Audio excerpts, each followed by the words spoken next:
Salut à tous. Dans cette vidéo, je vais vous expliquer comment brancher le système 12 volts de chez VAP sur la GS150.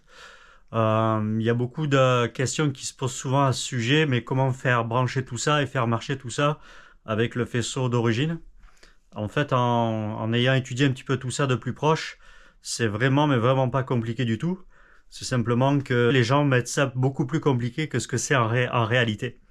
Donc aujourd'hui dans cette vidéo, l'objectif c'est vraiment de vous faire voir en détail la simplicité de la solution, je dirais, tout en utilisant, et ça c'est important, tout en utilisant le faisceau d'origine. Donc ça sert à rien d'acheter un faisceau custom de chez SIP ou autre. Vous allez dépenser plus de 100 € pour rien. Il suffit juste de réutiliser le faisceau d'origine, tout le câblage d'origine, et ça va marcher 100%. Donc je vais vous faire voir tout ça en détail. Donc avant de regarder sur le scooter comment j'ai branché tout ça, on va rapidement regarder la documentation de chez SIP. Donc en fait comment ça se passe, c'est qu'au final il y a 3 fils qui sortent du système VAP. Il y a ici un blanc et bleu qui en fait sert de kill switch. Ici il y a un black, un noir, qui sert de masse, et ici là bon il y a un bleu qui lui finalement c'est le plus. Donc au final là ce qui sort du système VAP, que ce soit du système d'ignition ou de la bobine, au final c'est 3 fils. Donc le but du jeu c'est de raccorder ces 3 fils là au câblage du GS pour alimenter en 12 volts je dirais l'électricité, tout ce qui est éclairage, etc. 2, bien sûr avoir le ground, avoir la masse. Et 3, trouver une façon de procéder et avoir le kill switch pour pouvoir éteindre le moteur. Donc quand on regarde en détail donc ces 3 fils ici, on va regarder comment c'est fait. Donc ici le système VAP est déjà tout monté. Donc ici il y a le système d'allumage, ici il y a la bobine. J'ai fait une légère modification pour que les 3 fils, au lieu que, parce que d'origine les 3 fils sortent d'ici. Donc moi ce que j'ai fait c'est je me suis assuré de faire sortir les 3 fils comme c'est à l'origine par cet orifice ici. Donc en fait au final je vous ferai pas voir le détail de comment tout ça s'est branché, mais c'est tout simple, c'est je me suis assuré que ces 3 fils là réussissent à passer ici. Donc j'ai fait quelques rallonges, mais c'est pas ça le cœur du problème, ça c'est facile à faire. Donc au final comme je disais dans la doc c'est marqué il y a 3 fils qui sortent. Voici les 3 fils, ils sont là au final. Donc celui-ci c'est le fil de masse, celui-ci que j'ai c'est le kill switch, et celui-ci c'est le plus. Il n'y a pas besoin de plus.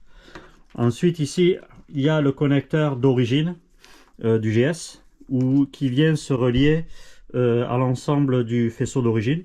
Donc j'ai rien touché, j'ai simplement restauré je dirais les plugs et les connexions, du moins j'ai refait les soudures, etc. Mais j'ai rien touché au câblage d'origine. Donc on a un fil rouge, un fil noir, un fil jaune et un fil noir, et on a la file de masse. Sur le câblage d'origine, on va simplement réutiliser 3 fils sur l'ensemble de ce bornier. Donc le premier fil c'est celui-ci, c'est le ground, c'est la masse. Donc on reliera la masse avec la masse. Donc au moins on aura un lien entre le moteur et la coque. Donc ça c'est le point numéro 1. Point numéro 2, on va utiliser, donc on regardera le kill switch. Donc le kill switch, après analyse là, c'est tout con. Il suffit simplement de réutiliser le fil jaune ici. Ce fil jaune là, lui, dans le câblage d'origine, c'est le fil en fait qui permet d'alimenter sur le contacteur à clé la position 4. La position 4 ici. C'est quoi la position 4 d'origine? La position 4, c'est quand ton scooter était en marche, ça permettait d'alimenter les phares non pas par la batterie, mais par la bobine directe qui venait du système d'allumage. Donc c'est ça d'origine à quoi ça servait. Mais aujourd'hui, vu que j'ai le VAP et vu qu'il n'y a plus de batterie, besoin de batterie, la position 4 sert plus à rien. Donc vu qu'elle sert plus à rien et qu'il y a un fil unique ici qui servait de plus à l'origine, moi ce que je fais c'est que je convertis ce fil là, le plus, en kill switch. Donc en fait qu'est-ce qui va se passer, c'est que quand je vais tourner ici en position 4, ici, ça va mettre l'ensemble du système à la masse. Donc ça c'est ça la clé du succès là-dedans. Et il n'y a rien de plus simple que ça. Donc c'est d'utiliser la position 4 du contacteur à clé et d'utiliser ce fil jaune pour faire le lien avec le kill switch. Et après ça, ça va marcher numéro 1. Et ensuite, tout simplement, pour alimenter donc toute l'électricité via le VAP, donc c'est d'utiliser le dernier fil, le fil d'en bas ici, qui lui, en fait, je vais le connecter à ce fil noir. Donc comme on peut voir sur ce bornier, il y a 2 fils noirs, mais ces deux-là, en fait, sont reliés l'un vers l'autre. Donc au choix, là, tu peux soit le connecter en bas, ou soit le connecter celui d'en haut. Il n'y a aucune différence, les deux sont connectés l'un à l'autre. Et donc au final, le fil rouge ici en haut du bornier, lui, ne servira absolument plus à rien. Donc ça clôt le dossier de comment on relie le système d'allumage du VAP vers le bornier d'entrée du GS150. Ensuite, dans le GS150, qu'est-ce qui vient avec dans le kit? Il vient un joli petit régulateur, un régulateur AC. Donc ce régulateur AC, lui, il y a 2 fils, un fil d'entrée, un fil de sortie. Le fil d'entrée, finalement, c'est quoi? Il faut s'assurer que ce fil d'entrée là, c'est bel et bien le plus ici qui vient de la bobine, et de le relier vers la borne d'entrée du régulateur AC. Donc pour ça, comment j'ai fait la liaison? J'ai réutilisé le bornier d'origine du régulateur 6 volts. Le fil noir qui vient du bornier de l'autre côté du scooter et de la bobine, en fait, il arrive ici, comme ça, on le voit là. Et ce que j'ai fait, c'est que j'ai mis un autre fil noir là, hop, qui lui, qu'est-ce qu'il va faire? Il va rentrer ici dans le régulateur AC. Donc il va rentrer dans un de ces 2 fils. Donc il y a l'entrée. Et après la sortie, elle, on va le mettre ici en lien avec ce fil vert. Et c'est quoi ce fil vert là? Ce fil vert, lui, en fait, c'est le plus d'origine. Donc le plus d'origine en 6 volts qui permettait d'alimenter ici les positions 1, comme ça. Donc parking. Les positions aussi 2, donc c'est faire fonctionner le scoot sans l'éclairage, mais avec la batterie. Et le position 3, c'était de faire fonctionner donc l'éclairage avec la batterie. Donc ces 3 positions-là, elles, le plus de ce contacteur-là vient en réalité de ce fil vert. Du coup, ben, sur ton contacteur ici, tu vas avoir du 12 volts AC qui sera effectif sur les positions 1, 2 et les positions 3. Donc voilà, c'est pas plus compliqué que ça. Et en plus, en utilisant les connectiques du régulateur d'origine ou de ce boîtier, ça permet de réutiliser simplement le boîtier et de garder vraiment un look d'origine. Juste avant de finir, voici comment je l'ai monté, ce régulateur. Donc en fait, pareil, là, au lieu de faire des trous additionnels dans la carrosserie, comme des fois on voit, ce que j'ai fait, j'ai simplement fait un petit trou ici en haut sur le régulateur. Et lui, là, cette vis là, qui fait à peu près 6 ou 8 cm de long, en fait j'ai réutilisé simplement le trou qui permet de fixer cette boîte en bakélite. Donc maintenant je vais vous faire une démonstration de comment tout ça fonctionne. Donc ça, pour ça, j'ai pris ici, j'ai une alimentation réglable là, de 12 volts. Donc là je suis à peu près à, ouais, c'est ça, 9 volts là, mais bon, peu importe. Donc c'est une alimentation DC, courant continu, mais c'est pas grave, ça marche quand même. Donc en fait, qu'est-ce que j'ai fait, c'est comme je vous disais, le fil vert ici, vu que c'est le fil vert qui va alimenter ici le bornier, toute l'électricité. Donc j'ai le plus ici, et ici j'ai mis le fil de masse. Donc ça, c'est ce qui me permet finalement de tester l'ensemble du câblage et m'assurer que tout l'éclairage fonctionne.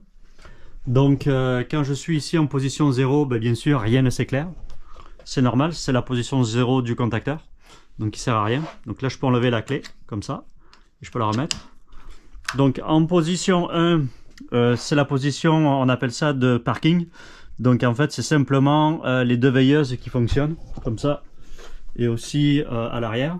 Celle de stop ne fonctionne pas. Après on remet en position 0, donc là il n'y a rien qui marche. Ici c'est la position 1, donc avec ça on peut démarrer le scooter. Et là ben, il y a 0 éclairage. Donc là imaginons que le scooter fonctionne. Et la seule chose qui marche ici c'est le klaxon. Et aussi le contacteur ici de feu de stop, comme on peut voir là. Voilà. Donc ça c'était la position 2. La position 3, donc là c'est le scooter fonctionne avec l'éclairage.